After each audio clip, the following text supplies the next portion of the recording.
Welcome, everyone, to the third annual EA Online Conference.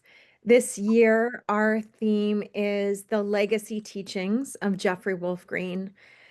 For those of you who don't know me, my name is Michelle. I'm the administrator of the Association of Evolutionary Astrologers as taught by Jeffrey Wolf Green. And we have been organizing this conference for 3 consecutive years as a way of bringing together teachers who carry this lineage and core teachings. Each year has had a different theme. This year, we really focused on the legacy teachings, and the idea was to bring together all of the teachers choosing and teaching their favorite thing to teach on a specific planet. We also integrated 4 asteroid talks into this. I don't know if anyone saw the asteroid roundtable that I did with all the asteroid teachers, but we're pioneering and bringing in new teaching and new teachers this year, in addition to just wanting to really deeply honor the lineage of evolutionary astrology and the original lineage keepers. So with that, we are kicking off today with Kim Marie, who has been studying and teaching this material and a leader as, an evolutionary astrologer since the moment she met Jeffrey Wolf Green in 1985. And it's just a deep honor, Kim Marie, to have you opening this conference for us today. So I will have you take it away. Right. Thank you very much, Michelle. Hello, everyone. And thank you to everybody at the association for all the hard work that you do in putting together a conference like this. Even when they're online, there's still just as much work and even more stuff going on behind the scenes. So thank you to everybody who's been a part of making this happen. Mm. So I'm going to start us out with an invocation that try to remember when I created it. Don't remember. I'm going to say I've been using it at least 3 decades. And I would use it before I would do sessions with clients. And so I'm going to say it twice. The first time is going to be for each of us as individuals. And then the second time is going to be for us as a group to open up the energy and space for us over the next 4 days. So if you'd like to take a deep breath, you can close your eyes if you want to, doesn't matter. And it's very simple. If you want to use this, you are more than welcome to. Just say, hey, got this from Kim Marie. And so, deep breath, including myself.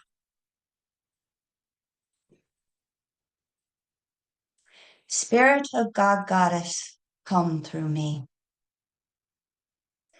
Mind of God, Goddess, speak through me.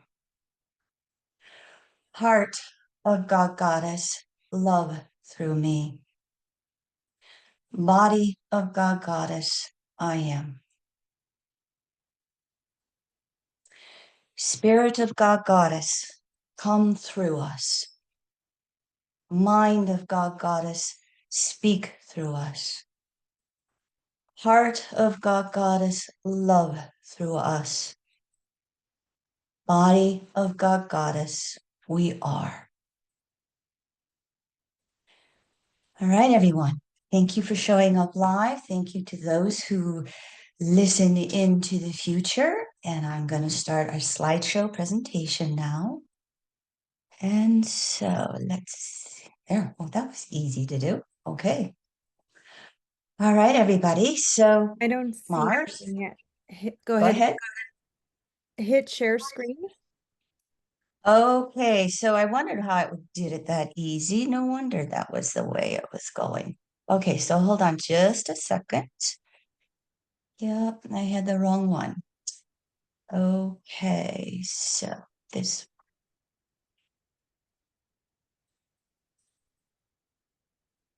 And then there you go, from the beginning. there we go. Okay, so also give me just a minute because I'm going to minimize everybody so that I have as much screen as I have. All right, there we go. We've got it.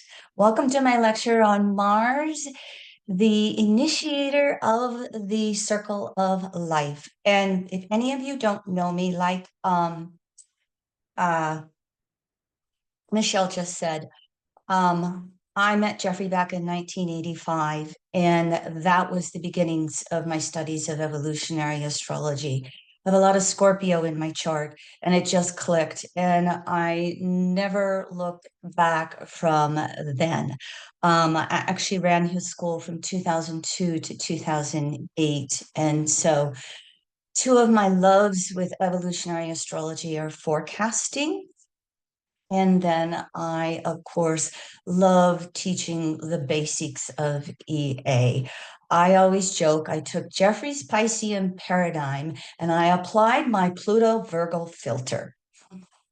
So I have a tendency to be a little step by step in my teachings. And as Michelle said earlier, if you have questions, the hosts are welcome to interrupt me and ask as we go along. I don't mind at all.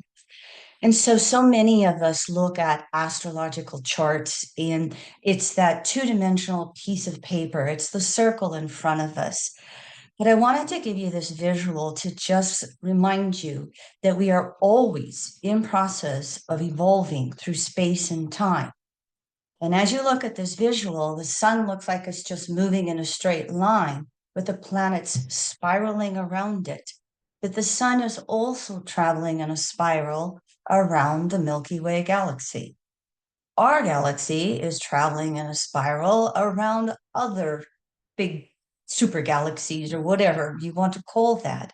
So as we look at the subject of Mars, let's just remember that we are always in process of evolving.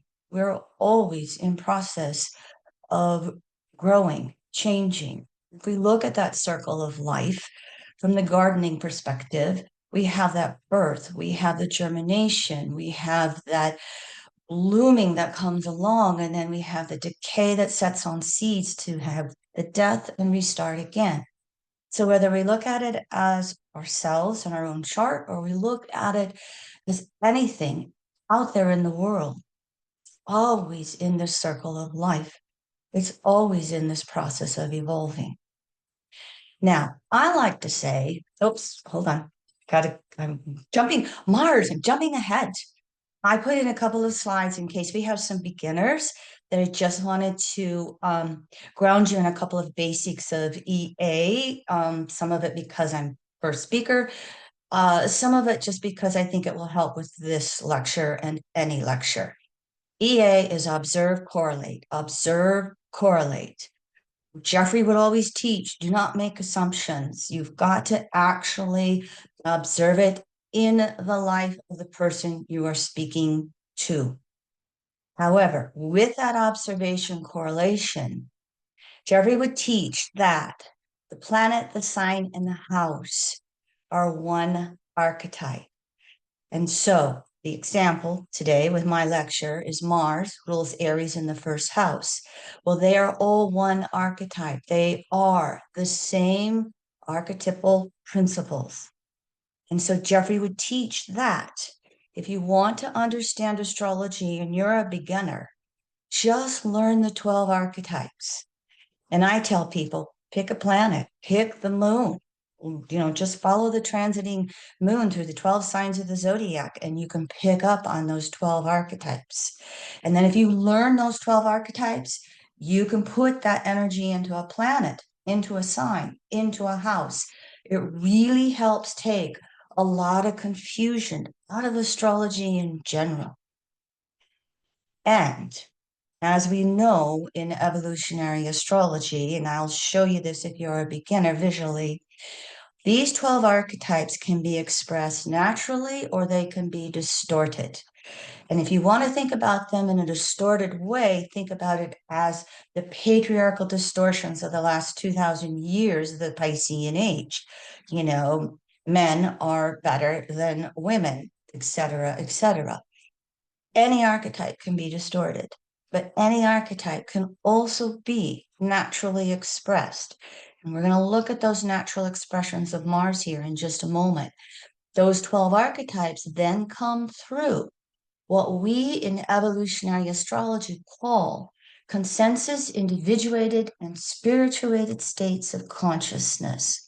So here is a visual that I have put together for you with that.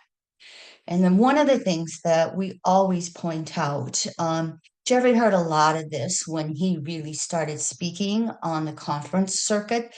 That was back when they did it in the live days because there were other astrologers who were, let's say, impacted by his teachings, and some of them were triggered with their own insecurities. And so there was this little, "Oh, you're just, better than less than." And it's never, ever been about that. We work with evolutionary states of consciousness, and the chart does not tell us that. We have got to observe it and correlate it. And the three major ones, they're just expanding awareness of the universe.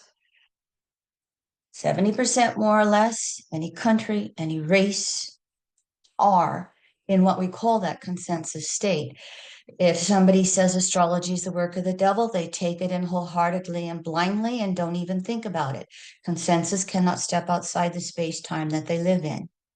Sooner or later, we start to expand into awareness and question authority, which consists in that consensus state. I will think for myself. We try to find our own beliefs, our own understandings, our own nature of who we are. We individuate. And eventually we expand into that spirituated awareness where we understand timeless universal principles and concepts. Jeffrey would say you can distort the truth, you can suppress the truth, you cannot destroy truth. And so that spirituated state of consciousness is always working to understand it in a cosmological perspective. I have a tendency to tell people if somebody's rather new to astrology and they come as a client, I say, well, this is a very spiritual and psychological basis of astrology. And it's just trying to help you be you and live your life as best as you can. Here's one more slide on those evolutionary states. This is kind of looking at it if we would group all the people in the world in these three circles. You can see that consensus state is the decision-making process. They are the majority. They're the consensus majority. And if you look at it from this visual perspective, it explains to you why evolution is so slow. If any of you are a little upset about some of the things going on in the world right now, this slide here kind of explains it. That consensus state wants to be more secure than it really wants to innovate and evolve and grow. Consensus not always, sometimes, many times, can look at change as fear-inducing. So they try to pedal backwards. Evolution, as you saw with that spiral, not going to happen. So sometimes we have some of those cataclysmic events that come along in our world, personally and collectively. I think we'll have a few of these through Pluto's transit in Aquarius, add on Neptune's transit in Aries. Anyway, I just wanted to put this foundation out there for you so that, again, if you're a beginner, you kind of have a background as you go through lectures over this weekend. One more basic slide, and this one really relates to our lecture as well. In evolutionary astrology, Jeffrey Green would teach that natal Pluto represents our soul by house sign aspects. And so he would call where that natal Pluto was the karmic dynamic. It's where we gravitate to for security reasons. It's what we know from previous lifetimes. And wherever Pluto falls by our sign, that's the generation we were born into. And they kind of line up with the baby boomers and the millennials. If you study those dates with the Pluto transits, you'll be surprised at how closely they align. Wherever natal Pluto is by individual house, that's where your own soul is gravitating to. I happen to have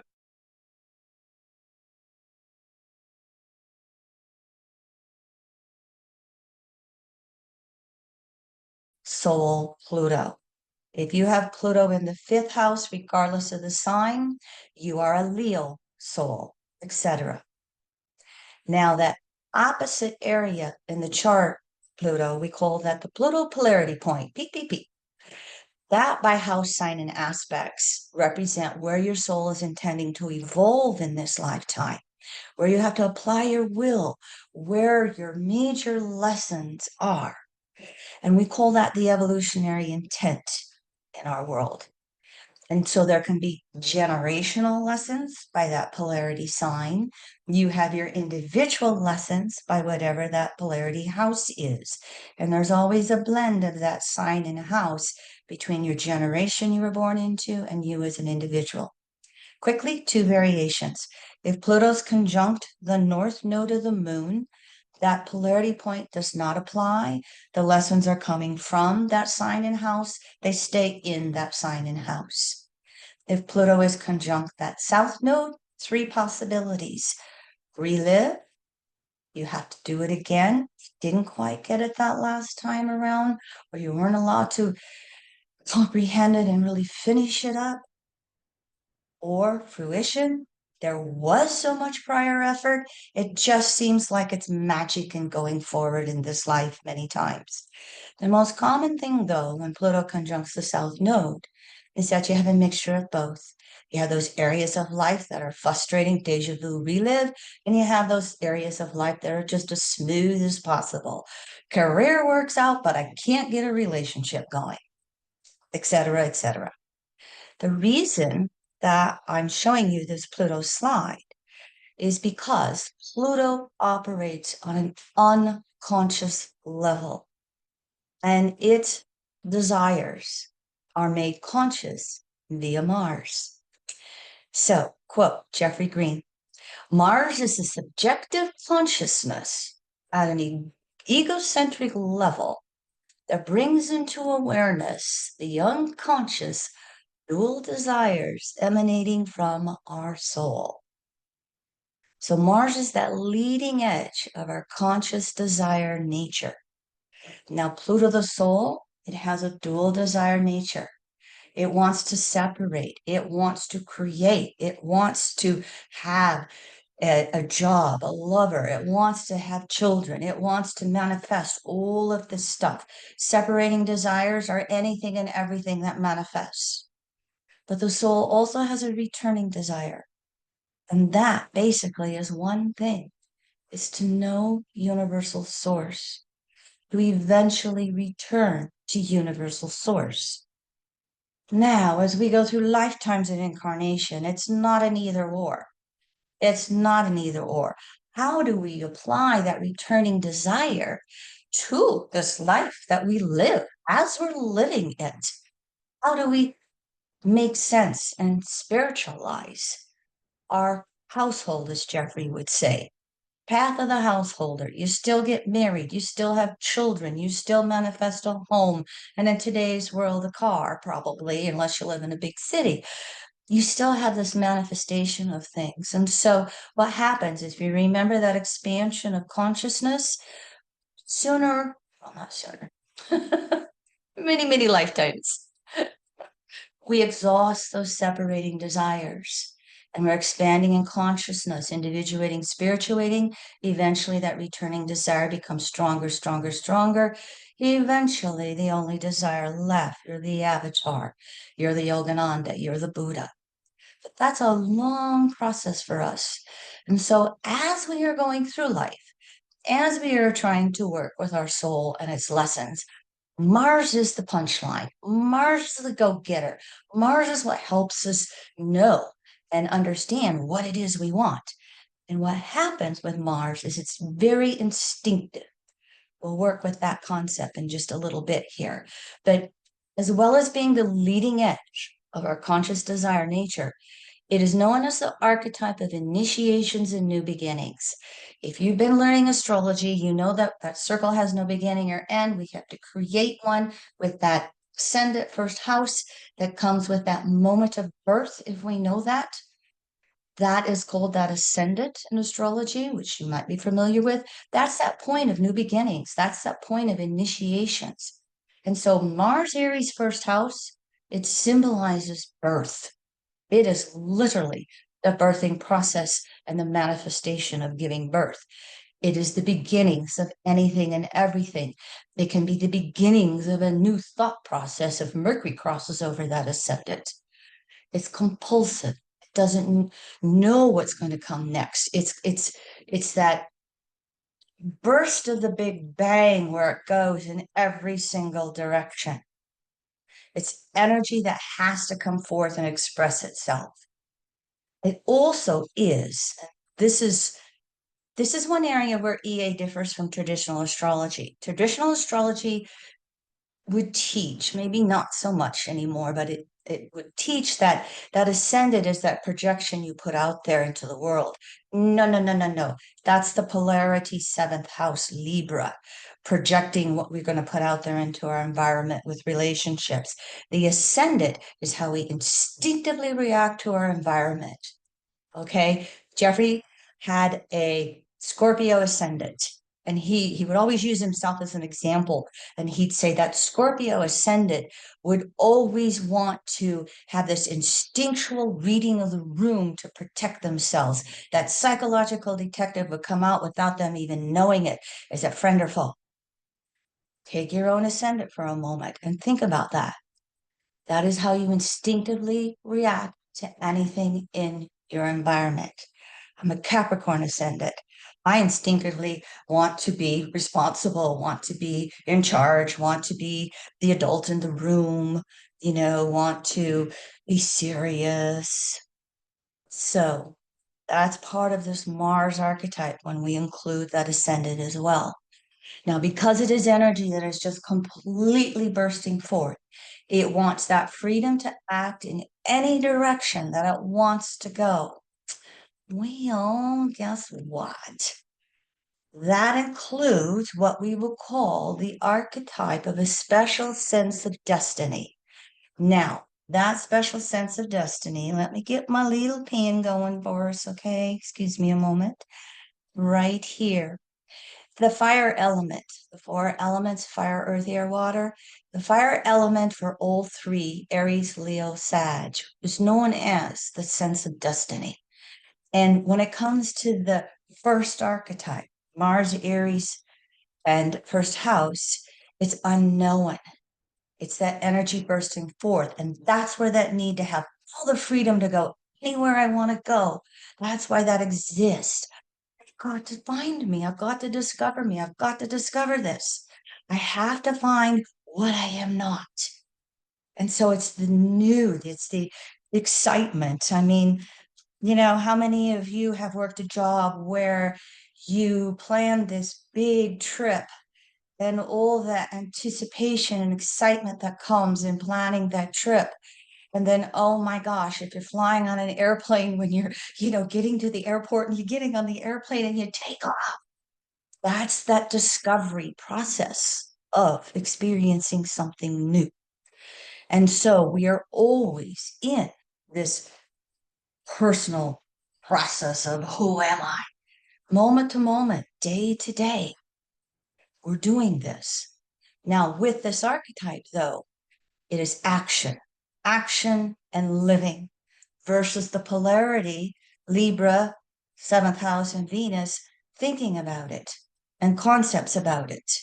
That's that polarity that starts to come through. And so, what happens with this archetype is action, reaction, action, reaction. We do something, and the universe gives us feedback.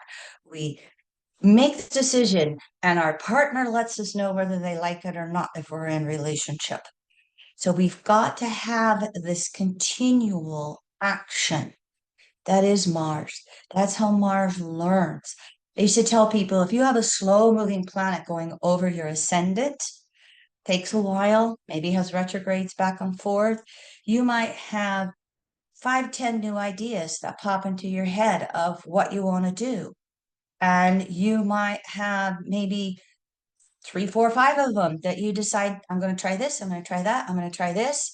And as you get that action reaction, some things fall away, other things then start to move forward.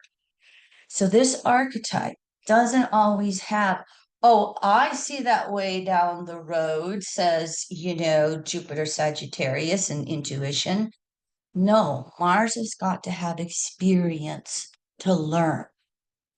And so this is why we have that action, that need for freedom. One of the typical things that comes with this archetype, though, is when the universe comes at us in whatever way, it offers a limitation or it offers feedback because we don't just keep expanding. We sooner or later bounce up against something or someone. Frustration and anger come. And that frustration and anger can come from an inner perspective, something we realize, recognizing that in your environment, in your space time continuum, you maybe aren't going to be able to be president of the United States if you want to be. You may not be able to be blah, blah, blah. Can have that inner feedback that allows you to recognize, oh, I can't do this. And we can have that internalization of frustration and anger with that. More on that in a moment. We can also have it come at us from that outer world. And those limitations, they can be real. They can, be the partner saying, I am not moving across the country with you. That is not going to happen for me. It might bring the split in the relationships, Libra polarity. You can have it be a perception of being threatened. It can feel the same, whether it is literal or figurative for the Mars archetype. And of course, the extremes of distortion that we'll see with this archetype is violence.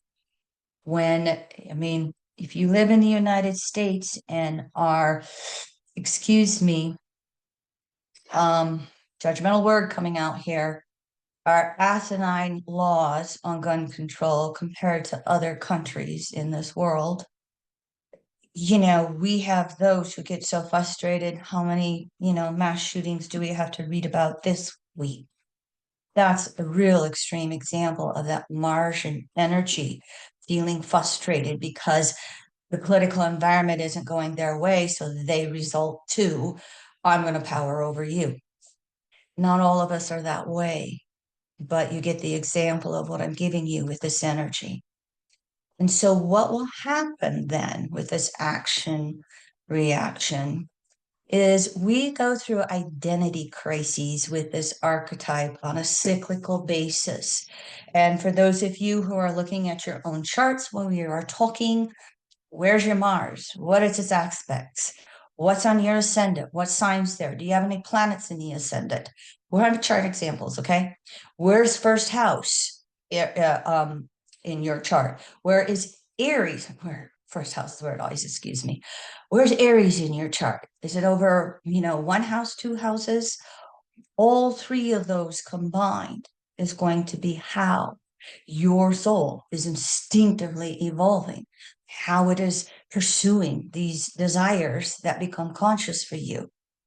All three of those archetypes, though, are going to have this identity crises on a cyclical basis. As we said earlier, inner and outer implosions. And when it's an inner implosion, the need for freedom to evolve runs into the insecurity of the unknown. I got this. I can do this. I got this new talent that I'm learning, and I'm going to put my shingle out there and I'm going to go to work, and this is going to be my new income. And oh gosh, I don't know if I can do this. I don't know if I know enough. Oh gosh, I've only been studying astrology for 6 weeks. Can I do it? You get my point there.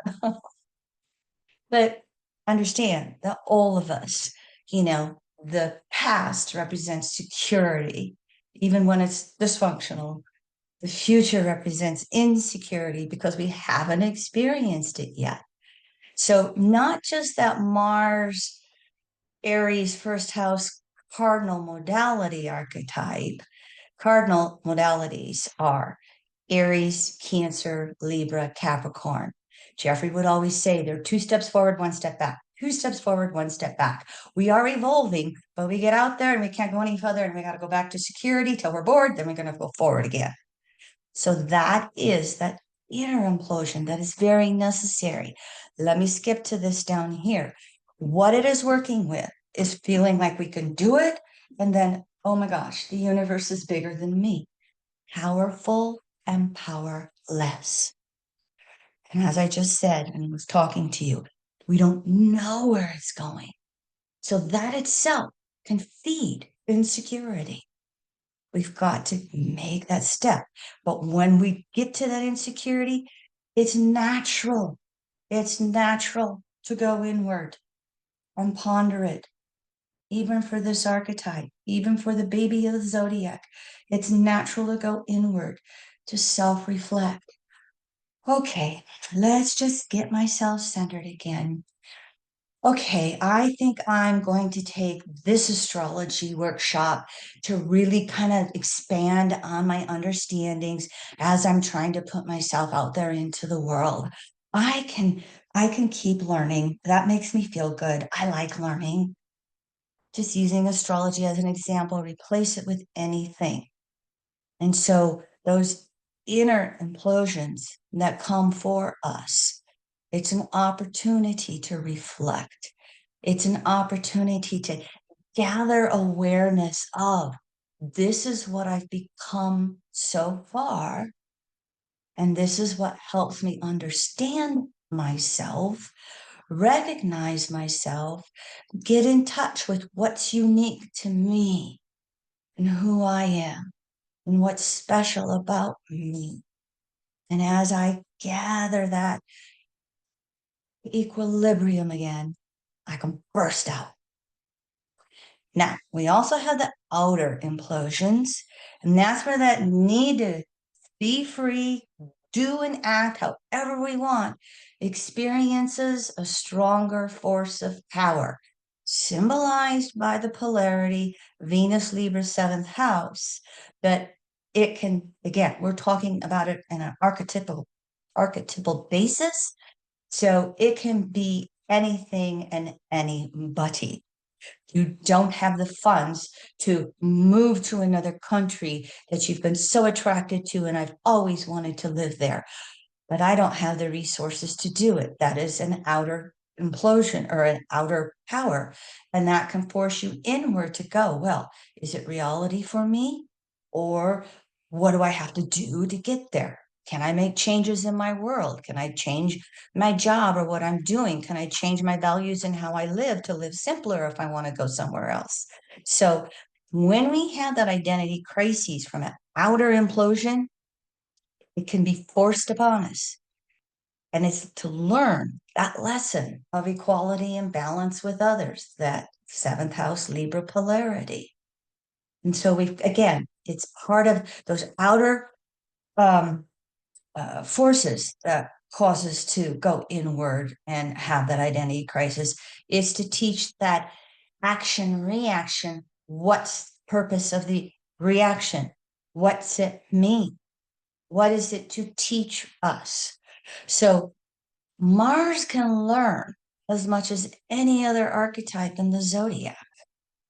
It is going to learn just like any other archetype. Every archetype has its polarity opposite. So what we're talking about here in that action reaction, even between all the 6 polarities in the zodiac, you can extrapolate that into those other polarities. There's always going to be a polarity to an archetype that gives you feedback. Mars can have a tendency to come from other people because Venus, Libra 7th house, is relationships outside of ourself. And so very often that Mars feedback is others. And others is the broad spectrum. Anybody and everybody, from the most casual to the most intimate. All right. And so what we learn from that then, action, reaction, feedback, and others causing us to inner reflect, is that instinctual process of acting upon our desires must be done in harmony with the universe. We don't get to just be king of the mountain and tell everybody you do this and you do that and run the world. Sooner or later, somebody who thinks he wants to be king in this country is going to be getting feedback. And the universe will swing the karma around sooner or later. Can't come soon enough for me. Sorry, there's my filter. Uh, Others have the same desire to initiate and have the freedom and evolve and discover who they are, just like we do. So we have to learn to operate in harmony with others. Others have to learn how to operate in harmony with us because we get to give them feedback just like they give us feedback. So you getting this? This identity crisis that comes with this first archetype, Mars, every so often, it can have inner implosions, it can have outer implosions. Both of them lead us inward to recenter, to rebalance, to decide how we do want to go out there and instinctively act again. Now, this is also the archetype of sexual energy and how we are going to act upon the sexual impulse. So, wherever Mars is natally in your chart, by house sign aspects, it will show where your security needs are, and it will also show where your soul is wanting to evolve on a sexual level. That can also include the polarity, giving you feedback on how you want to evolve as well.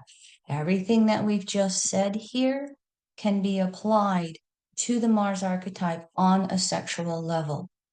Now, in general, if you have an active polarity, Mars by sign or house, that energy is going to want to move outward. It's going to want to be a little more initiating sexually. If you have Mars in passive polarity signs or houses, that's going to be sexual energy tending to move inward. You're going to be attracting more sexuality to you.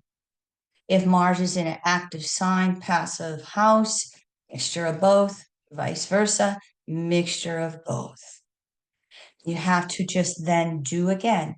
Those 12 archetypes have to be blended. You know, that art of astrology, what we call chart interpretation. We start by doing it with just taking any planet and looking at its sign and house and how do we blend those together?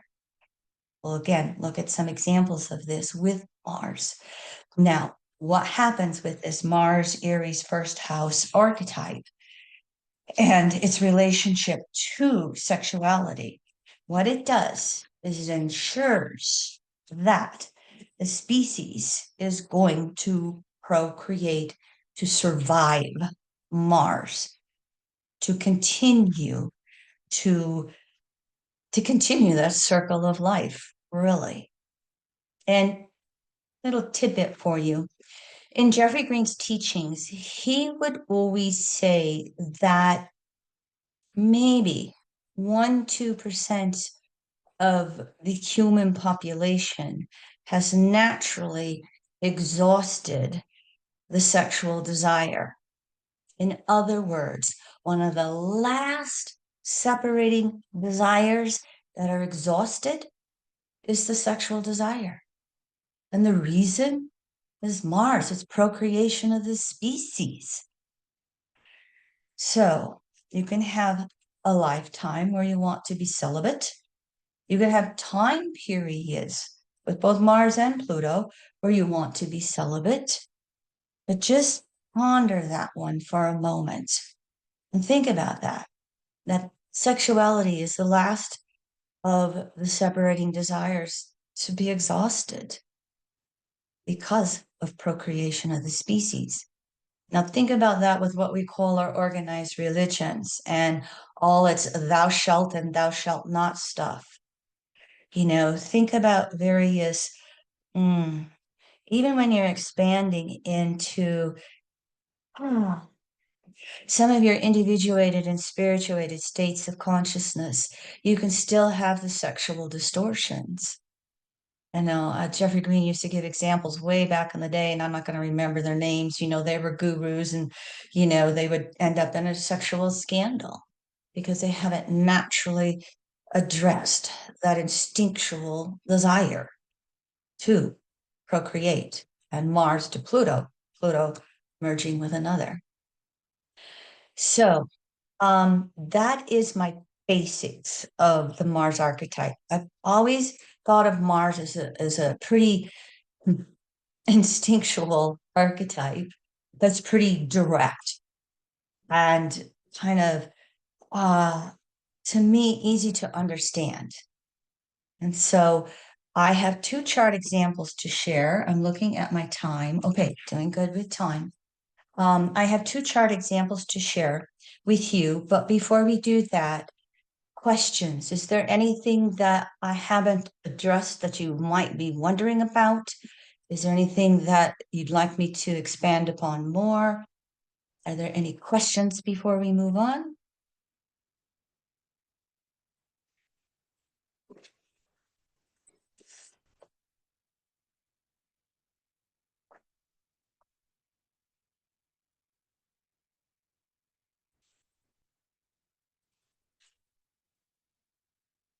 All right, quiet. Okay. So I have two examples for you. They both turned out to be female. Um, I did some pondering on who to use as a chart, and I decided I was going to use a famous chart and an unknown chart. And I was looking at some various charts and famous people, and I kept coming up with Mars Pluto oppositions.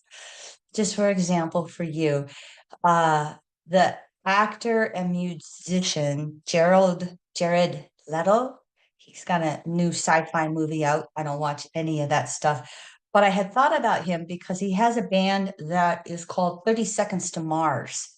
And I thought, oh, I'm going to look him up. And Mars Pluto opposition. He had Mars like 1 degree Aries. Oh, by the way, talk about the transits of Neptune and Saturn into Aries. We'll look at those in our chart examples. Opposite Pluto, like 2 degrees Libra or something. And I played with his chart for a while, and then it was kind of like, uh, no, there wasn't a lot of relationship example. He's never been married, da da da da. So then I thought, oh, what about James Bond? So I looked up Daniel Craig, Mars Pluto opposition. I don't remember his signs or houses at the moment, and I finally just said, okay, I'm going to move on to looking at some females. And so I came across Jennifer Aniston. And so here's her chart. Uh, as I read about her, I've seen a few of her movies. As I read about her, I kind of came to the conclusion that, remember EA, that evolutionary, the chart doesn't tell you gender, the chart doesn't tell you evolutionary state of consciousness. And the more I read about her, the more I thought, geez, I think she is moving into first stage individuated. She's toying with it. Probably that third consensus yet, but she is outspoken on her interest in metaphysics. She loves numerology. She loves to do numerology with her friends. Never heard her mention astrology. She works with crystals. She works with hypnosis, TM, shorten it up here, and she practices Buddhism. And I thought, she is kind of opening those consensus doors. If you didn't know this about her, I didn't. Both of her parents were actors in Los Angeles. Her dad ended up becoming a rather well-known soap opera actor. I don't know which TV soap opera it was. But when Jennifer was 9, they had a pretty nasty divorce. Dad left mom, and that had somewhat of a strong effect on her. She later became pretty friendly throughout her life with her dad. Mom She went for 10 years without speaking to her mother. I don't remember exactly why, but when she went through her divorce from Brad Pitt, which is probably how most of us know her, she was married to Brad Pitt, and Brad Pitt left her for Angelina Jolie in the movie Mr. and Mrs. Smith. And that's when she reacquainted herself with her mother because she really understood how her mother felt to have a husband leave you for another woman. She is probably most well known for her 10 years on the TV show Friends. 11th house Pluto there. Isn't that interesting? Um, I never watched it, even though I've seen bits and pieces, maybe 5 minutes here and there. So I was aware of the show. And she's currently in the TV show, The Morning Show, which is a political show. I haven't seen that one either, although I've read a little bit about it. And she has come out over the years as being uh, Democratic orientation with all of the candidates over the years with that. The other thing that was interesting that was recently revealed that she revealed is that she spent 20 years doing IVF to get pregnant, which had to cover both the marriage to Brad Pitt and to Justin Theroux, I think it is. But she was never successful in having a child. And I don't know if you remember this, but or pay attention in these circles, but when JD Vance was running for vice president in the US last year, he spoke up about the whole um, childless cat lady thing. He spoke up about various pregnancy, fertility things. And she finally, that I think was what triggered her to say, I hope your children, your daughters, never need IVF to help them with a pregnancy.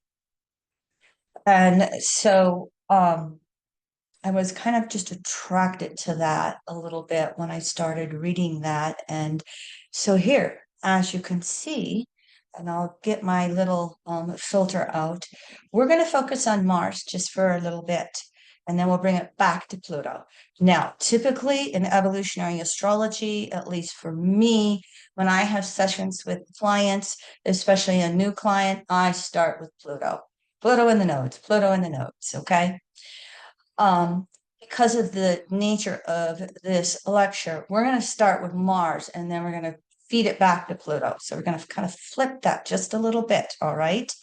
So as we look at this Mars archetype, you can see, and hold on, I'm going to get my little notes out for me. Okay. If you allow me to do that for a moment right here.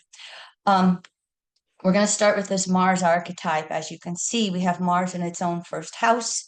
You can see it's about 24 Scorpio, and it's in a balsamic conjunction.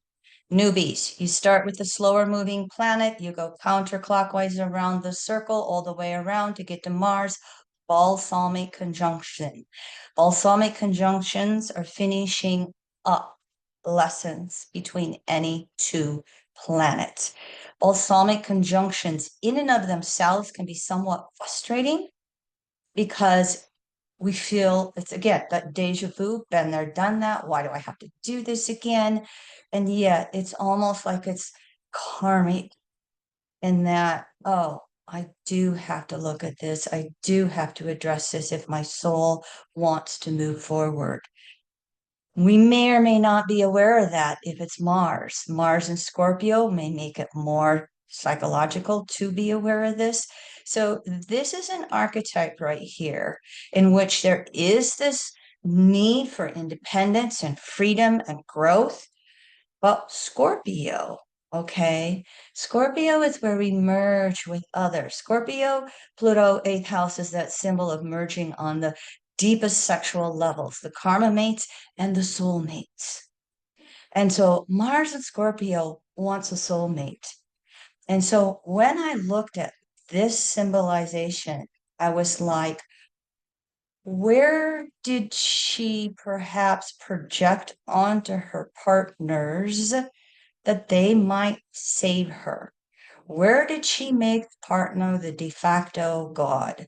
The, ideals that would come along, and then have the shock and trauma and betrayals, Mars and Scorpio, of the partner leaving her, for someone else.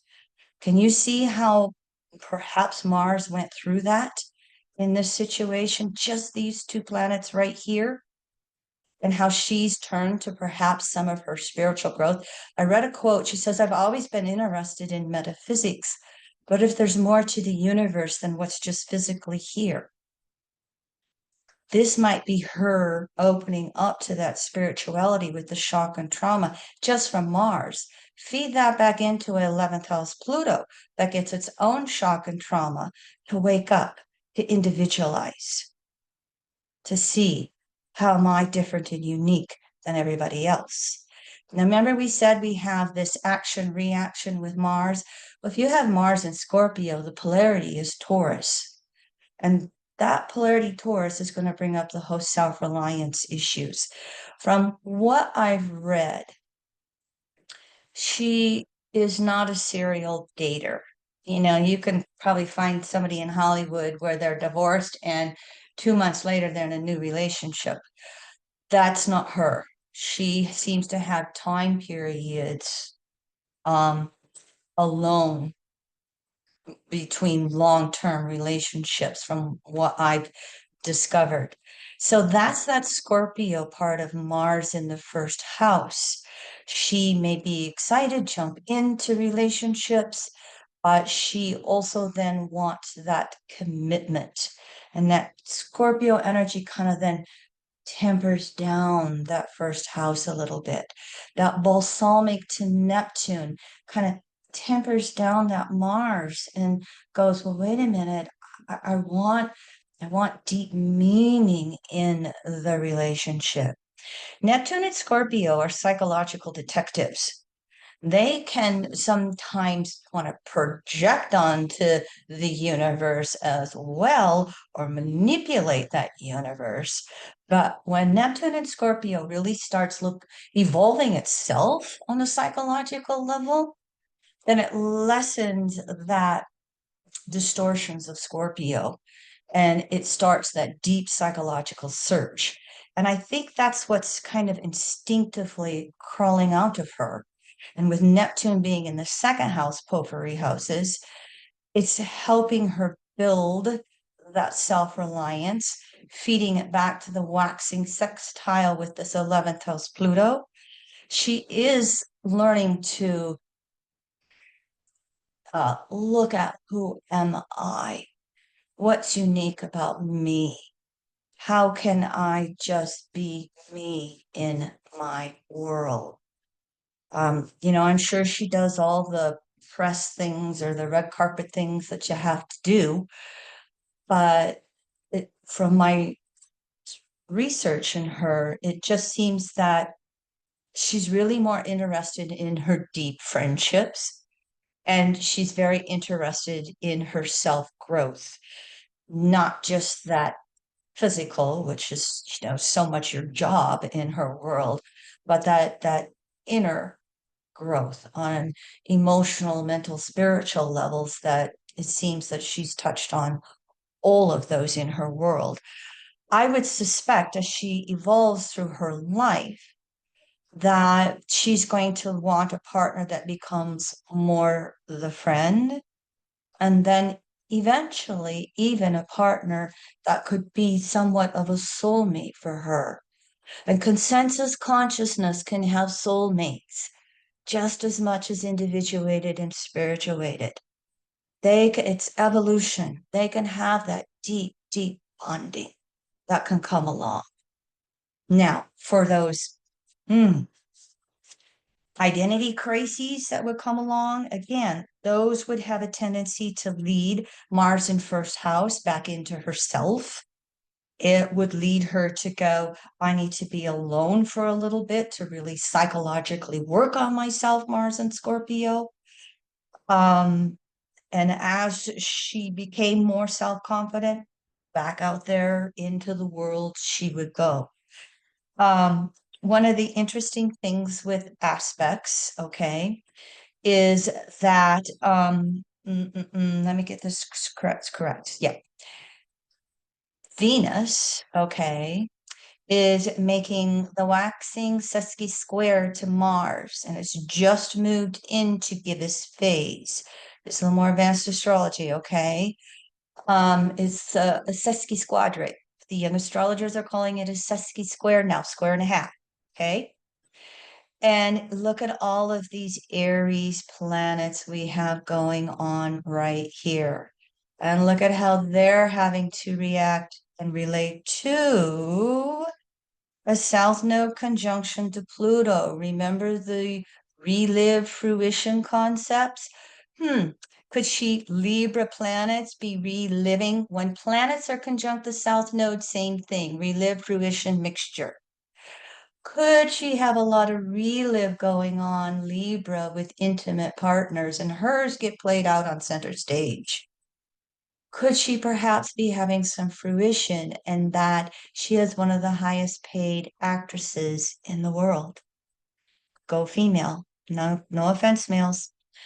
Um, and so, yes, we see these planets conjunct the South Node here. This also could be bringing in the spiritual searching and growth with these planets in the South Node, Jupiter, or excuse me, in the 12th house. Jupiter in the 12th house can really do something like that. She has several well-known actress friends, and they say if you're gonna go to Jennifer's house, or if you're gonna go on a trip to her house, you just better be ready for her to want to do her tarot cards or numerology and entertain you with it. So there's again that opening up to some of that searching.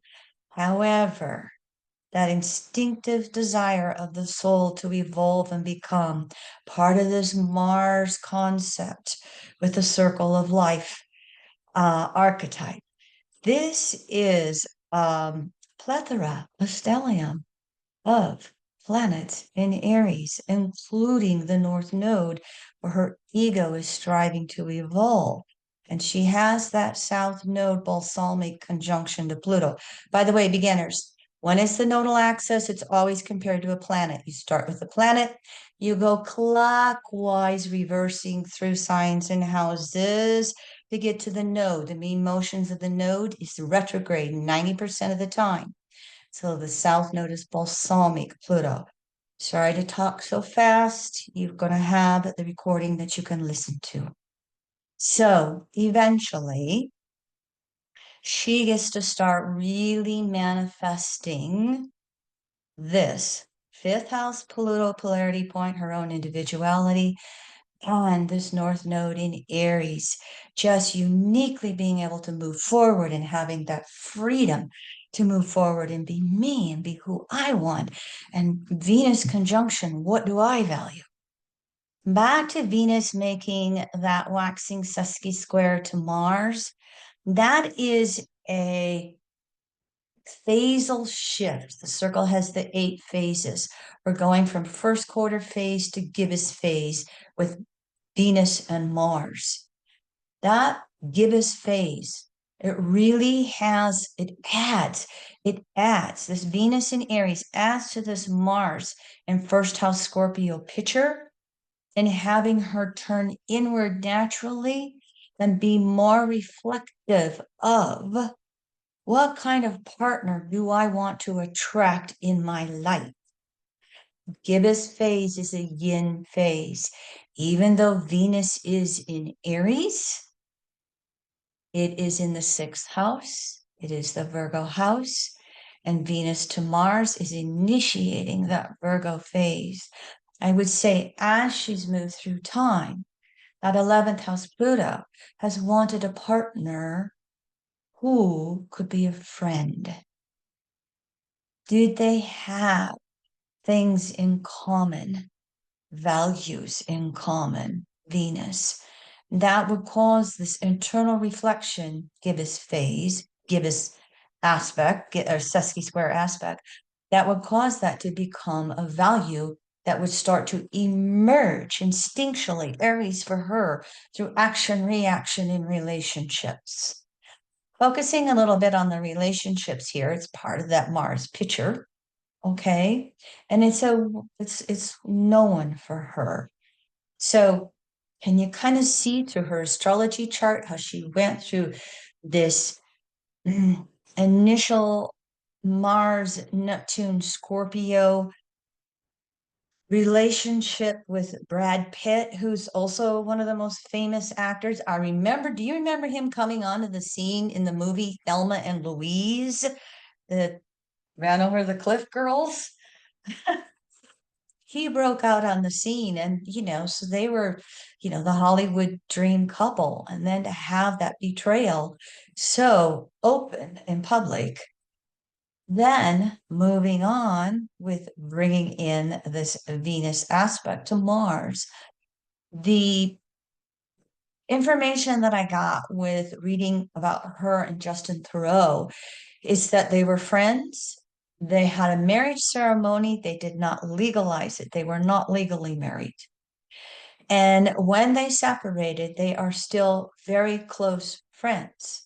He has went on to another relationship and married, but they remain close friends, speak very positively of each other. It wasn't always that with Pitt. Can you see how this Mars archetype has been evolving? Can you see how the feedback from an interaction with Venus has been evolving? I want to bring another one into the picture. She has another planet in Aries, which is Saturn. And Saturn, in my evolutionary astrology, wide orbs, it's not quite showing up here, is there's an inconjunct here. Mars is making a waning inconjunct to Saturn. Beginners start with Saturn, reversing through the zodiac. You get to the 210-degree mark. This one is 213 degrees, I think. Yep. And so this is the waning inconjunct. Waxing inconjuncts are inner crises and adjustments. Waning inconjuncts between two planets are outer crises and adjustments. It comes at you typically from the outer universe, can cause you to go inward, just like the 150. But this one is here again, it just feeds into the universe. I mean, her structure of consciousness is initiating new beginnings for her this entire lifetime. And can you see Saturn, Aries, sixth house? Huh? Go out there, then, oh no, what am I doing? Okay, I got it. I go out there, and then, oh no, what am I doing? That back and forth. But Mars and Scorpio in that waning inconjunct to the Saturn, when that publicity comes out there from the universe at her, you have to have an ability to be able to separate from some of that and really go inward and find yourself. I mean, I wouldn't want to be in Hollywood for the world. No, thank you. But can you see how if these two signatures, Mars, Saturn, if she can't go inward and recenter herself and find herself to then find her own independence to live, I mean, she could turn into, a sixth house mental basket case. She hasn't. She said with her parental upbringing, and the harshness of her parents divorcing, and then with the divorce with Brad Pitt, she said that she spent a lot of time in therapy, and in addition to the metaphysics, and she said it really, really helped her in being able to find who she is versus everything that has been projected out there upon her. And so, through these adjustments of the waning inconjuncts, she's learning to find her power, and she's learning to become, she's an executive producer in movies and shows and all that kind of stuff now. She's learned to be the real one in charge. So can you see how this has come across through all of these initiative experiences that she's had? I haven't touched upon the Libra ascendant. Okay. She is one of those where the sign is opposite of the natural house. Jeffrey Green's teachings would always say it created the emotional paradox.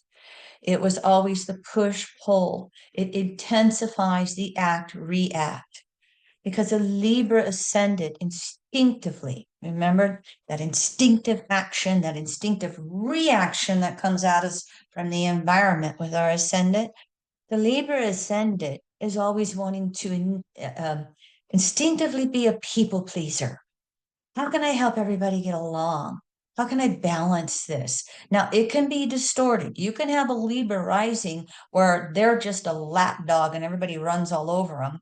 Or you can have a Libra rising and they are the dictator from H toothpick L or whatever that is. HE double toothpick. That's it. You can have those extremes with Libra risings. But lots of times that Libra rising, it just wants to, instinctively, well, what do you think? What do you think? How do we get along? How do we find, a happy medium with this?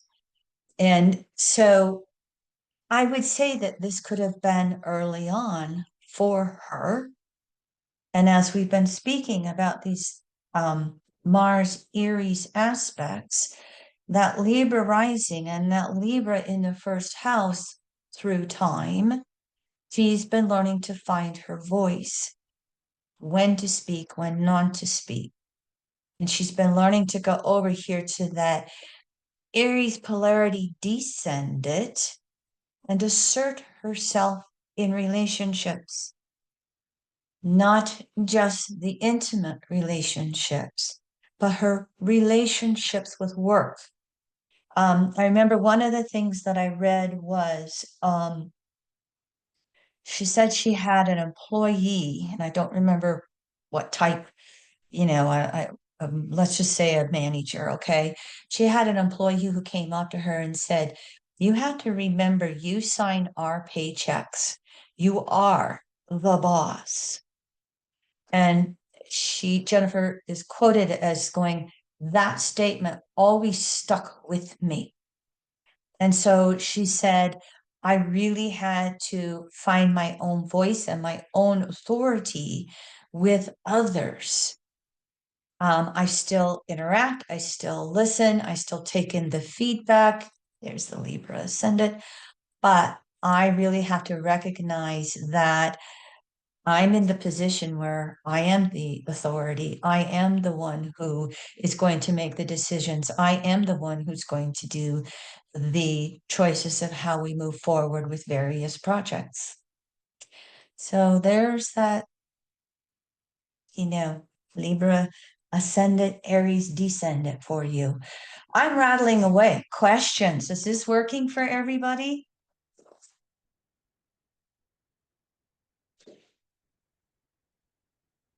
All right. If you're silent, I'm going to take it as a yes. Another drink.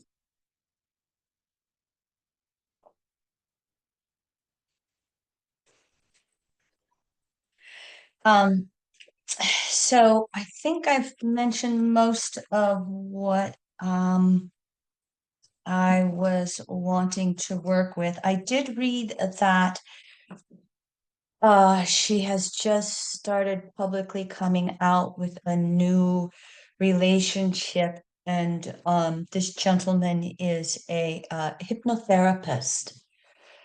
And so and apparently I don't know anything about him, but who knows what kind of work he is. I think she started going to him because she has a fear of flying.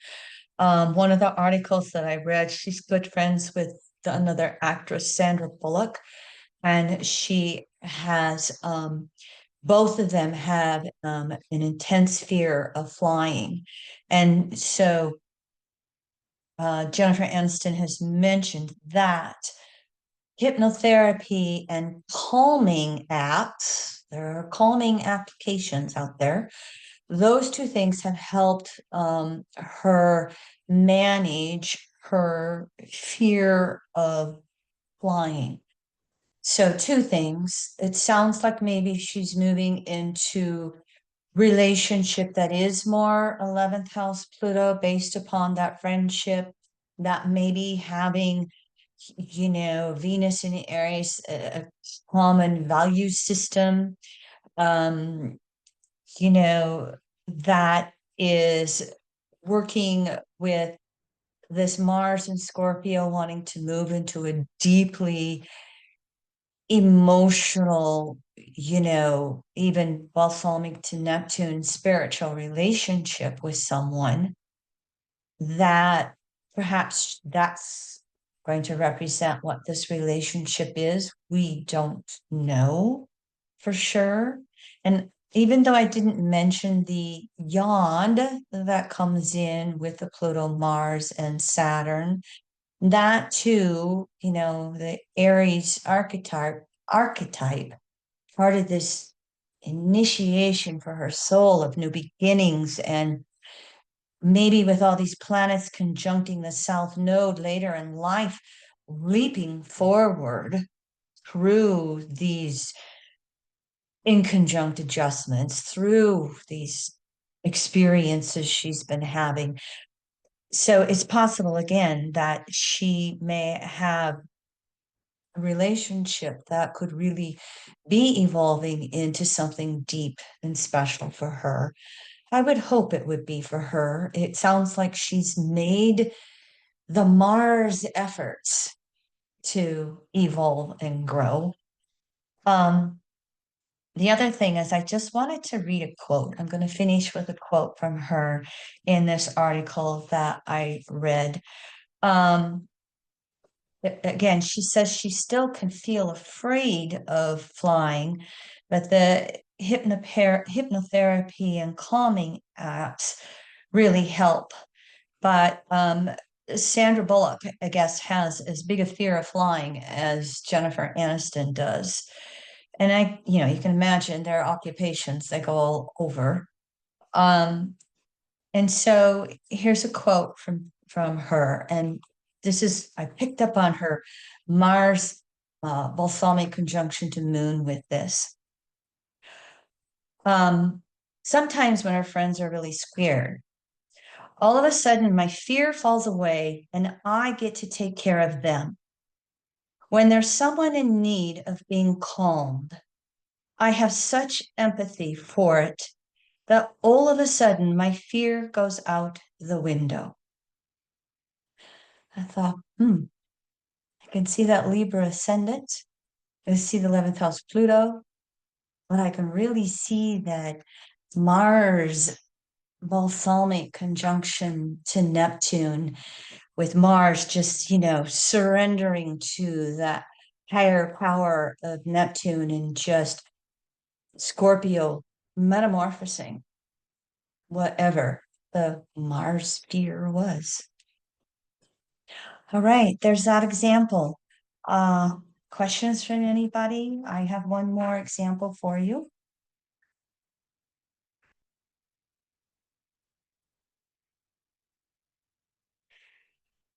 All right, I'm gonna have another drink of water talking away here, but I'll put the chart up for you, okay?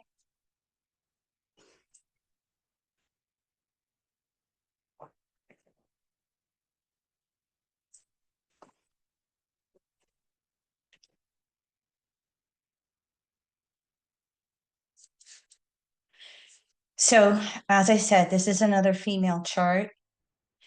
Um, I haven't had a lot of observation with her. However, I've had a little bit of practice. And so I pretty much feel she's third consensus. Um, don't really know her religious background, parents, older, younger brother, heterosexual, no marriage, no children. She started out in barrel horse competitions, okay? And I know this person from the Northern Plains where I live. She's currently a horse trainer and masseuse. And by masseuse, I mean horse masseuse, not people. I'm sure she could probably do people, but that's her specialty is horses. So I have encountered this young female, little early Sag. I have encountered this young female, oh, probably over the last few years in social settings and just hasn't, we just haven't talked. And we ended up in conversation a couple months ago. And um, I just was fascinated in talking to her. And I said, well, would you humor me and share your birth data with me? Oh, blah, blah, blah, blah, blah. You see all the Gemini there. Sure. And, and she goes, oh, you're going to tarot me, huh? And I go, well, not quite like that. I'm an astrologer. Oh, okay. And then, and I had somebody else afterwards say, if you start a conversation with her, you won't get two words in edgewise. Well, I was very, very happy to listen because I was a little bit fascinated with her work story. And so I'll share some tidbits with you um, on that about her. And so, anyway, she was gracious enough to share her chart with me and let me use her chart and didn't express any interest in what did I have to say about it. I think she was just excited that somebody would actually listen to her talk about her work. And so, where I live in the Northern Plains, I live in the western part of South Dakota. It's called the Black Hills. It is, I tell people it's a small mountain range that's 1 hour wide. It's about 2 hours long. It's absolutely gorgeous. It is the Sioux Indian Territory, if you're familiar with that. South Dakota is a conservative state. The Black Hills is a very conservative area. And yet it is so beautiful. We have such a mixture of liberal and conservative. People ask me, how do I live here? And I go, I absolutely love living in the mountains. I thoroughly enjoy it. And so what how the conversation started out is she said to me, she says, I'm a horse trainer, but basically what I do is I retrain saddle horses. And I go, what is retraining a saddle horse? Oh, she says, out here we just train horses to put a saddle on them and ride them and be a cowboy. We're ranchers out here where I live. And she goes, and so then she she says, thanks to the TV series Yellowstone, thanks to Yellowstone, we're being inundated with wealthy coastal elites coming in and buying up beautiful properties, chunks of properties, old ranches of generations for pennies on the dollar from their perspective. And so she goes, so I have these wealthy clients and they love this horse and it's so pretty. And I have to retrain the horse so that they can ride it bareback, so that the horse is gentle for them, so that they can live out their fantasy of being a horseback rider. So that is a lot of her work. And she proceeded to show me videos, and I can't show you these, but uh, as I watched her, you can see she's tall, she's thin, she's a fast talker, she's direct, to the point. But as she talks about her training her horses, she just kind of melted. She just kind of you could just tell that it opens her heart. And she says, I can help horses where other trainers don't have the patience, where other trainers don't want to work with them. And it so happened that when I had spoken to her, that's exactly what she had done.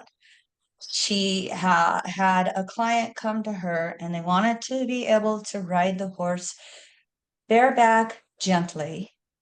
And it was a saddle horse that was trained for ranching.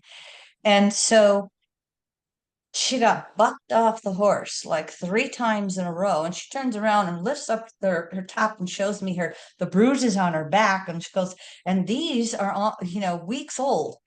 And I'm like, oh. Um, but anyway, what really struck me with this speaking or listening to her was her love of horses and how she could just do this 180 flip with them and just become so gentle and warm. And I'm not gonna give you her website, but all these pictures of her with these beautiful horses that she trains and brings back to life. And that's kind of what some of her testimonials had said, was that I trust her with my horse. I love the way that she can, you know, bring them to life. And, in her words, help them be a gentle, beautiful horse again. The second thing is she loves working with children. And she does a lot of her horse training with little children. And that's the other picture that you can see on your screen, to get them to have a love of horses when they were young. And I did manage to get 2 words in. And I said, oh gosh, when I was growing up and I was a teenager, I had a girlfriend whose farm was a couple miles away from ours, and she was a horse rider, and she put me on her horse twice, and I fell off twice. I didn't get bucked off. I fell off twice. And I said, I didn't ever want to ride a horse again. They were just too big for me. And that's what led to her telling me that, oh, I love to take children just as young as I can and put them on a horse and just, bareback saddle, let them just learn how to feel a horse when they're young. So that's her 2 main stories that just attracted me. Oh, I'll tell you one third story. Then we'll go to the astrology. The third story was, which was another video she showed me. She had to show me a before and an after video. The before video, she's riding the horse around the arena, and you could just tell that it's right foreleg, and forgive me if I don't have my horse language right, but it's right foreleg. It wouldn't ever lead. It was like, it was always leading with the left. And she told the owner the horse needs a chiropractic adjustment. Nothing's broken. Again, she massages. Um, and she says it just needs a chiropractic adjustment. And the whoever the owner was, he says, was kind of skeptical. And he says, okay, I'll check it out. And the owner comes back to her and says, you're right. And whoever adjusted the horse, she then had to show me the second video, and the horse is just, doing its not galloping, but cantering or whatever, just as normal as possible. Even me could tell the difference between the two.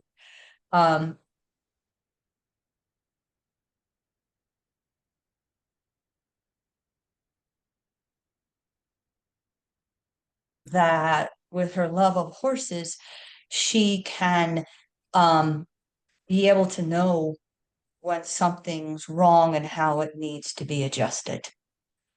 So, thank you for letting me share those little stories. So, let's work with the astrology a little bit for you, okay? And so, first of all, we can see with her Mars placement, if you've been looking while I'm talking, is we have Mars in late Taurus in the 12th house. And this time we have a Mercury balsamic conjunction to Mars. And so as I drew up her chart and then started looking at this Mercury Mars, archetype, I was just attracted to that physical nature of Mars in Taurus. Mars, many times the Taurus archetype can be very touchy-feely. It's the earth, it's physical. It likes to, just hug or have that uh, ability to touch. And so you add that in with the 12th house, and it becomes very intuitive. And so I didn't get to talk to her to find out any religious background, never heard anything espoused. But to me, what I thought, and especially coming off of being a sixth house Pluto, Mars is a gibbous opposition. It's not opposing Pluto yet, it's approaching that opposition to Pluto. With being that sixth house Pluto in Sag, I'm going to break for a moment here over to Pluto. This is the initiations 1 degree Sag of searching, of wanting to know distortions that can be a know-it-all. Well, she knows it when it comes to horses. Sixth house Plutos, though, have to deal with that whole inferiority complex. They have to deal with where they can feel that woundedness or that less than, or as Jeffrey Green would say, they have to deal with that existential void that can exist on a deep unconscious level. And via the patriarchal conditionings, the sixth house Pluto, this can be where they have bought into the sadomasochistic distortions of guilt, and I have to atone, or I have to um or I get angry. And so they have these existential crises, the procrastinations that they put out there. They have, again, this sense of lack. And Mars opposite Pluto, if it relates to relationships, now I know that she's had boyfriends, but nothing's resulted in a marriage yet. If they have that inferiority with Mars, Pluto, and a sixth house Pluto, there can be woundedness here in intimate relationships. And so, what can happen sometimes with the sixth house Pluto is the way to heal is through the four-leggeds, as Jeffrey would say.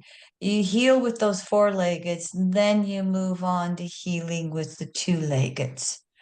Sometimes it's get a cat, or go volunteer in an animal shelter. Well, we don't know all the background with this, but just listening to her and observing her videos, it was like, oh, this is her relationship healing.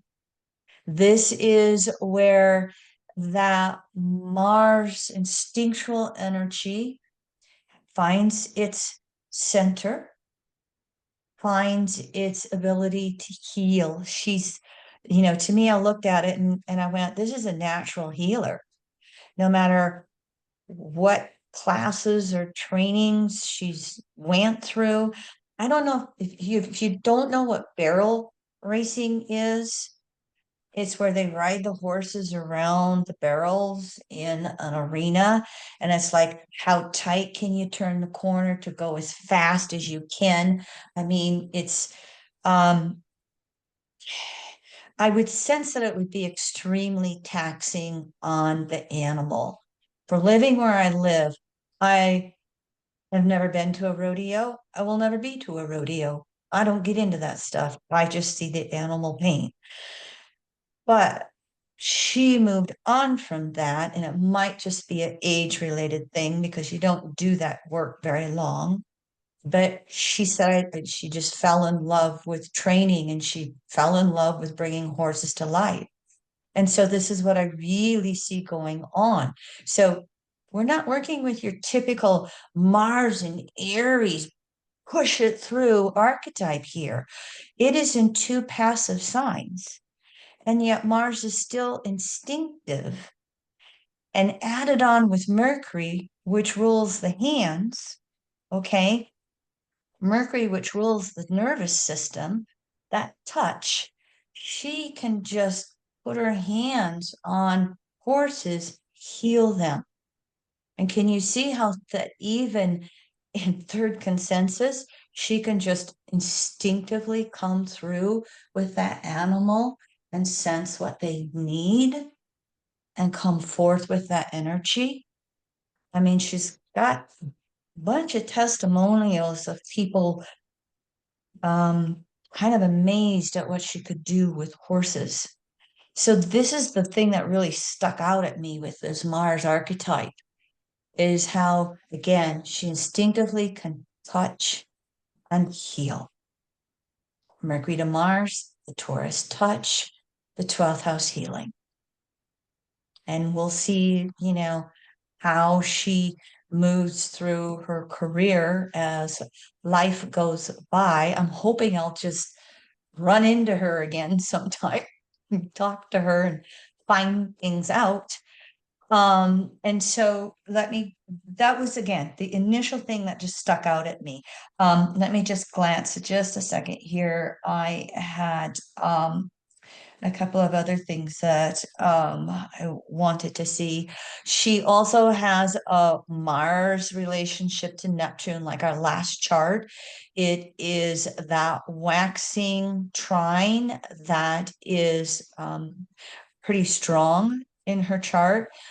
I wonder if this signature doesn't describe perhaps some of that relationship trauma. Both planets are retrograde. And if it's possible that perhaps um, she might have that relationship manifest a little later on in life with Neptune Capricorn. This is reminding me how we initially got together. Again, we were at this social function, and I'm um, just standing there on my own. Hubby talking to somebody else, no big deal. Uh, and she walks up to me and she says, "Can I talk to you? Do you mind if I talk to you?" I go, "Sure. Hi, I've seen you around." She goes, "Yeah, this older gentleman is just overbearing with me, and he just wouldn't leave me alone, and I just needed to walk away." And and I said, "Sure, you could talk to me. I have no problem with that." And that's how the conversation started. When the conversation ended, I said, "If I ever see you again and you need to just come talk to me, just say I got to go talk to Aunt Kim, okay? You can come up to me and talk to me anytime." That's how it ended up starting. Anyway, that's what made me when I saw this, I'm like, she's very pretty. I thought, oh gosh, we've got this ease of getting in relationships, and maybe we're sexual in relationships, Mars and Taurus, instinctive desire to not only Mars procreate, but to have all of that Taurian buildup released in some way. Obviously she does it through her horse massaging, but it could be there in relationships as well. But I also would see that there's the sixth house Pluto, perhaps opposite Mars woundedness, that will then create this maybe again relationships later on, and maybe even somebody more mature. We shall see. We, may never know. There is, as you can see right here, another stellium of planets in Aries. Okay. This is always in Aries in natal charts. In evolutionary astrology, the south node moving clockwise to Saturn, okay, is about 9 degrees away from a conjunction.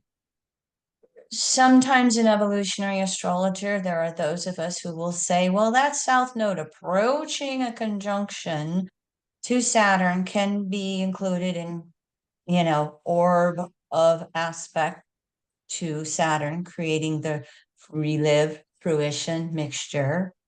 There are sometimes those of us are going, well, it's moving in that direction. And if she doesn't deal with the archetypes of these issues, it might be a closer conjunction in a future life. I will leave it to you to choose what range of orbs you want to use in evolutionary astrology, because everything's in relationship to everything else. Everything has a cycle of phases and aspects to it. If you want to use the wider orbs, that is something that you can definitely do if you want to. For her, as you can see here, Moon is a balsamic conjunction to Saturn as well.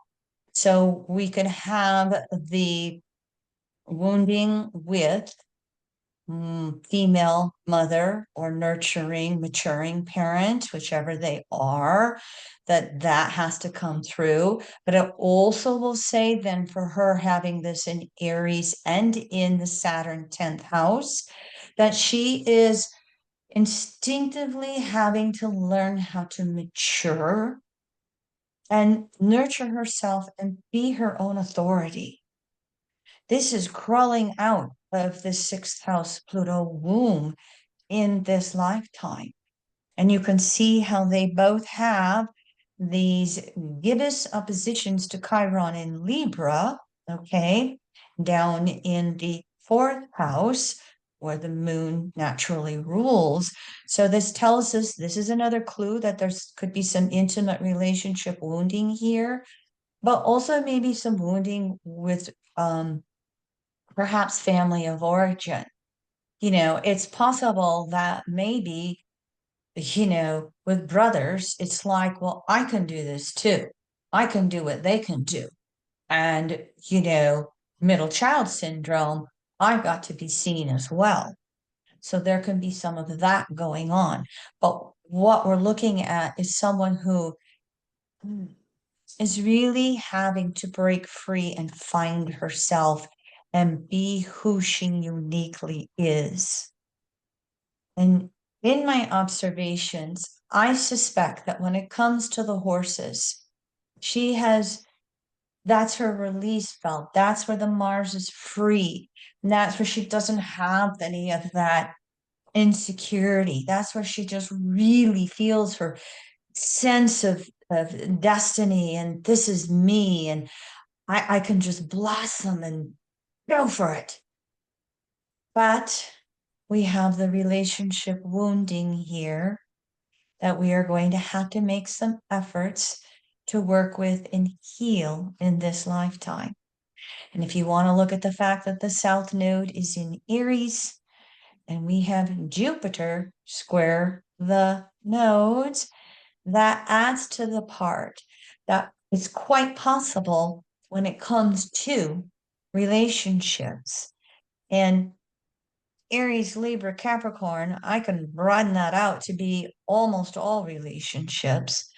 But we can see family, intimacy, maybe work in there as well, Jupiter and Capricorn. That's where the identity crises comes. That's where that Mars inferiority can have itself come out. I mean, the fact that she didn't tell this person to just blow off. She comes up to me and says, "Hi, can I talk to you?" And it was just like it was. I just sensed that it's like I'm trying to be social and nice, but I just she didn't have the courage to just tell the guy to back off.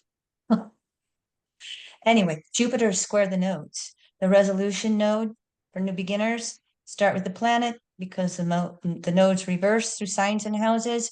The first node you come to, resolution node. This is the point that has to be healed, okay? Because it means that Jupiter in its maturing in relationships and understanding how to mature and be a mature person in relationships, how to have a mature relationship. It has been independent, but it's also been pretty needy, and it bounces back and forth. And the relationships probably have not had equality to them. There's a dominator and a dominated. And so she's having to learn how to go to this North Node and balance that. But it's quite possible that this South Node moving into Saturn, there's going to be some relive with partners from the past in which, you know, that inequality, does she attract the older partner who tries to control her? And she sooner or later has to break free, has to be herself, has to instinctively find her own authority in this life. Does she, perhaps, because Jupiter square those nodes, does she attract somebody that she can be the one in charge in order to perhaps feel secure herself? Mars and Taurus. I need to be secure. I need to instinctively be able to have stability.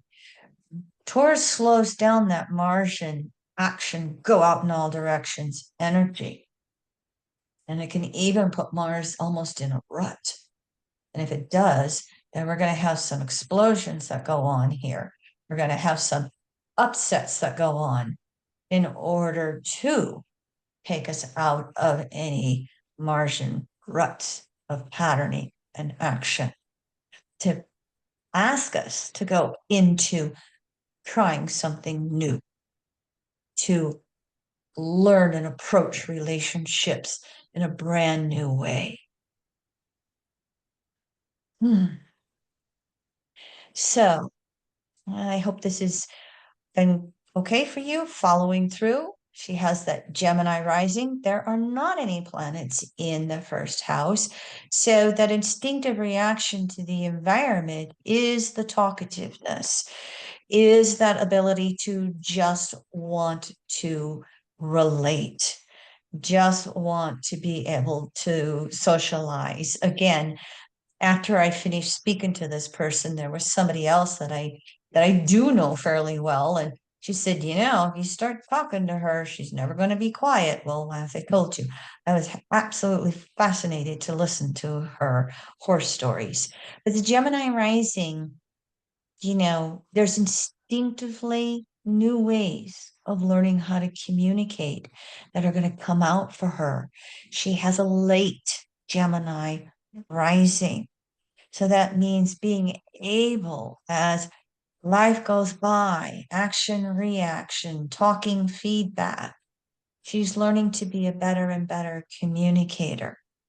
Probably with her horses, there's some verbal communication, but there might be ruler Gemini, balsamic Mars, a lot of non-verbal communicating that goes on with the horses.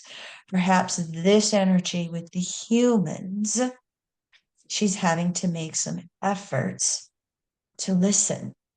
Polarity here, the seventh house cusp, because that Sag descendant, there's always going to be somebody who knows more. There's going to be somebody, just like Gemini can punch a hole in a Sag theory or philosophy, Sagittarius can do the same thing to Gemini. They can say, there's your little weak link as well. That's an opinion, that's not a fact. The testimonials on her website, she also has some testimonials from trainers. That would be that polarity Sag teachers. And those testimonials would say for her, I mean, who of us puts up a negative testimonial on our own website? Yeah, I'll let that one go. But she did have, some good testimonials from trainers talking about how she was an eager learner and how she was willing to learn anything and everything in regards to being a horse trainer, a horse competitor, her massaging, with the whole works with when it came to horses, she wanted to learn. So again, I would say with this signature right here, and Venus is 7 degrees from the ascendant, even though it looks closer. The same sign pulls them together a little bit. The Venus retrograde, I think it's starting to come into this whole ascendant thing where I would think as she matures that her values are going to mature as well. And this is what she, accepts. This is what she doesn't accept. And perhaps that voice and communications will mature as well, when to speak, when not to speak for her. Oh, let that one go. I had another thought and it just went. Okay, so winding ourselves down. Oh gosh, look at the time. Questions. As I wind down with this example. Any questions on this chart? Any questions on anything with the subject matter? Is it We had a question. falling? Okay. Vanessa has a question. So, Mhm. Vanessa, and it may be on the previous chart. It came up right as you're transitioning in charts. So. Go ahead. Question? Yes, hi. Hi, this is Vanessa. It's been a few years, Kim. This was incredible, and I learned a lot. And those were the most super examples. I can't think of any better way of learning this. I have a kind of a lot of questions. Three of them pertain to Mars, and one question pertains to Pluto and the sun. So you can stop me at any point because if other people have questions, I don't want to take up the time. Well, But let's just start with the most important Mars question for you. yeah, my most important one is Mars in a balsamic conjunction to outer planets, meaning just like the transcendental ones, not Jupiter, not Saturn, not even Chiron, just really the hardest outer planets. How does that differ from when Mars is in a balsamic conjunction to Pluto? Is that, I mean, like, is I'm sorry, sorry, the South Node. That's what I meant to ask. Like, how is it going to be more difficult or easy for that Mars to express itself when it's in a balsamic conjunction specifically because it should be right, it should be older, it's an older Mars because it's been around the circle and now it's coming in and it's closing in on that balsamic conjunction to that outer planet, and compare that to like the South Node. What's harder, what's or easier? Like trying to understand that. It's not that it's harder or easier, it's just different. Okay, that's the perspective you need to have. When Mars is balsamic conjunction to the three outer planets, Uranus, Neptune, and Pluto, that Mars frustration can be there because Mars has to give way. It has to stop and listen to what those outer planets are saying relative to their archetype sign house. Okay. And so Mars will be frustrated until it can recognize, oh, if I stop and just try to understand, try to listen, that will free me up to act.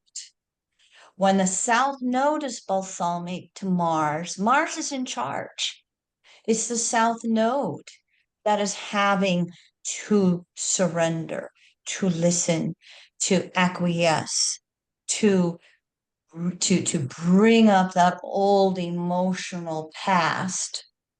South Node, old emotional past, so that Mars can help it act in new ways, so that Mars can help it emote in new ways. Oh, that makes a Yeah. lot of sense. And so then if Mars is in a waxing crescent, conjunction with the South Node, then you're saying that the South Node has precedence and Mars is learning from the past. I'm saying that if the South Node is in a crescent waxing phase to Mars, the South Node starts to express itself a little better. But when you're talking a balsamic conjunction of the South Node to a planet, that planet's in charge. And that South Node is having to work through the emotional, egoic issues of the past and then learn to express them and heal them with that planet. Okay. That makes sense. So thanks for clarifying that. Okay. That was great. And I'm going to continue looking at client charts of mine because I get a lot of that and I'm just really trying to understand this. So Sure. ruler of, oh, this is my other question, second question. Let me stop. Let me stop you. Let me just check and see if Sure. there's somebody else who has questions. Yeah. Okay.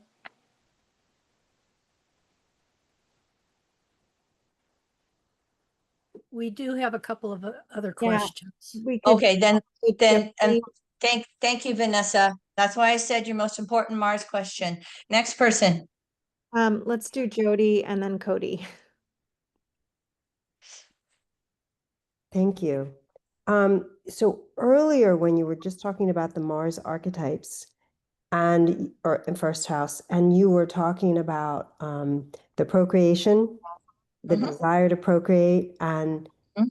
okay, and this is like a, I don't know if you say global question or whatever, but it seems like there's more women at least, and maybe men as well, choosing to stay single, remain single.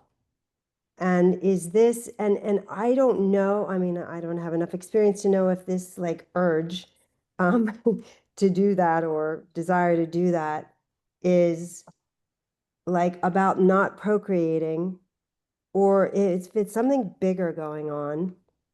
And I don't know, I'm 62, so I'm past the time where I could be procreating, right? So that's maybe part of it as well. But any thoughts that you have on the Mars archetypes and this possible change in the human societal choices, at least by maybe a larger percentage than the very, very few people that are in the last stage of spiritual? As I laugh. Sure, gotcha. I got a couple of answers, okay? So I'm gonna start with the fact that the whole climate change situation can make people a little more leery of bringing souls in. We have all of our modern day environmental toxins that are having a major effect on eggs and sperm and the production of those. That's why IVF is becoming so much more prevalent. We also have the whole thing of right now coming into age. Oh, that was the other thing. We have the political environment, at least here in the United States, where more and more of the males are becoming conservative and more of the females are becoming liberal. And it's just creating this dichotomy of, I can't find anybody to have a relationship with. That is somewhat literally going on.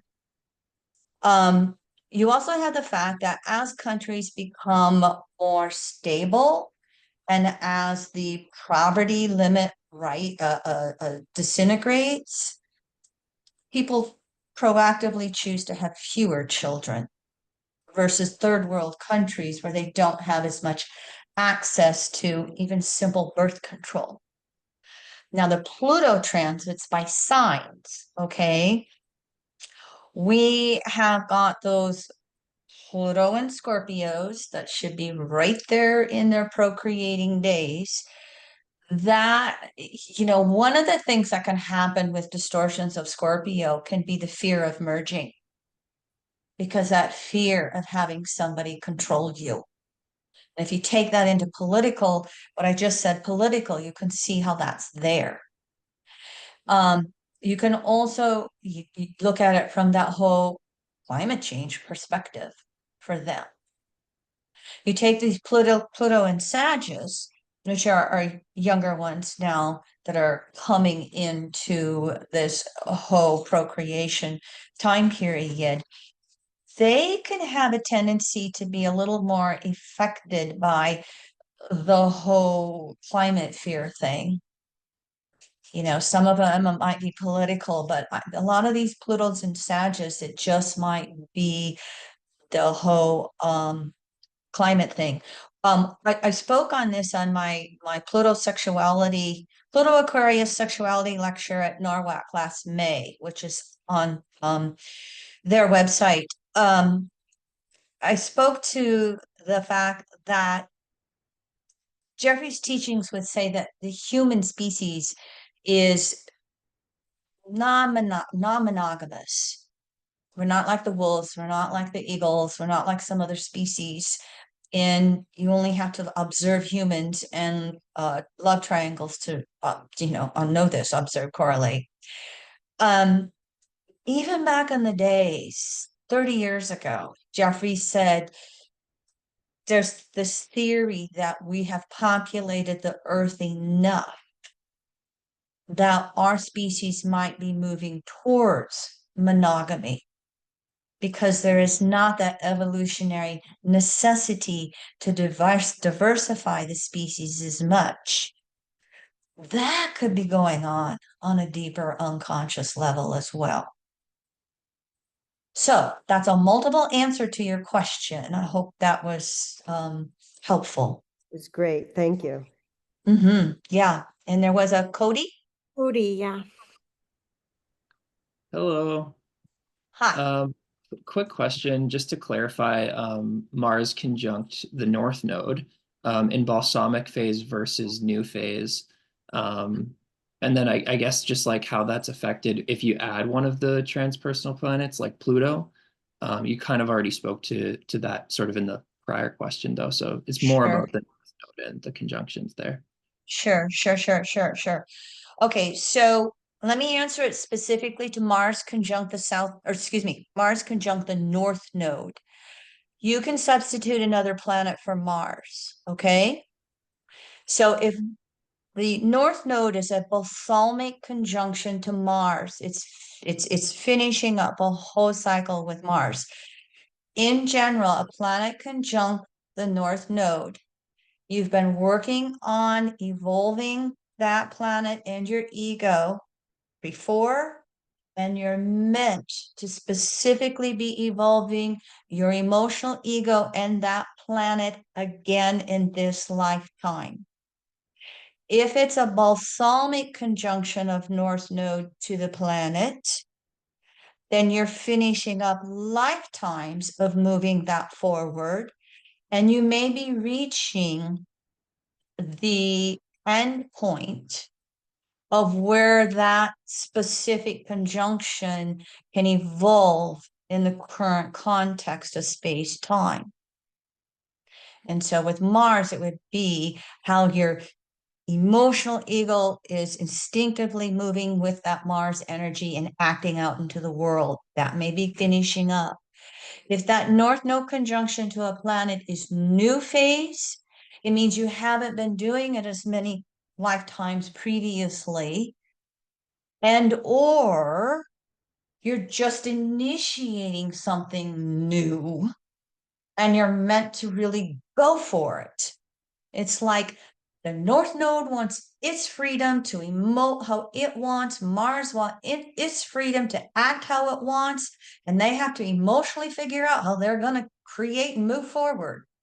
You can substitute any other planet. They're going to have to figure out new phase conjunction with North Node, how they're going to emotionally express that planetary archetype as you go forward in this life. Make sense? Yes, thank you. That's You great. bet. All right. I'm aware of time.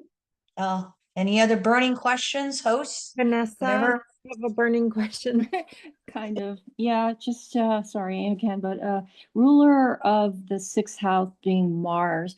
And you mentioned when you were doing Jennifer, that she could have turned into a sixth house basket case. I was just wondering, when you have Mars ruling the sixth house, and then you've got a planet like Saturn in there that's retrograde, so that, you know, that's a sixth house Aries. Would that insinuate that there could be a basket case developing or developed, and that that's what you kind of meant? I was just wondering about that, what you meant. Well, first of all, I was giving comments specific to her chart and specific to her environmental conditionings, which we are aware of. You can't make a generic assumption, okay, that Aries on a sixth house cusp ruled by Mars is going to be a basket case. You can't. They could be a ferocious leader for health and wellness. So the question comes down to, you really have to know that evolutionary state of consciousness, and you have to know those environmental conditionings and what that background is. In general, can the sixth house create all of the Virgo sixth house complexes that we read about? Yes, but you can't make that assumption. It's got to be observe, correlate. So I don't have a specific answer to you. And this is something that Jeffrey would say time and time and time again. You've got to have the environmental conditionings, and you also have to have the evolutionary state of consciousness. Okay.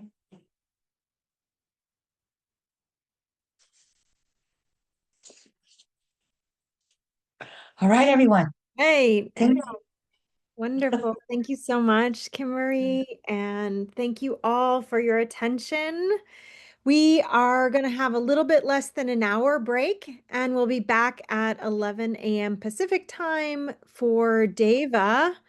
We'll be moving on to Venus. All right, everyone, take good care and see you in a little bit. Bye for now.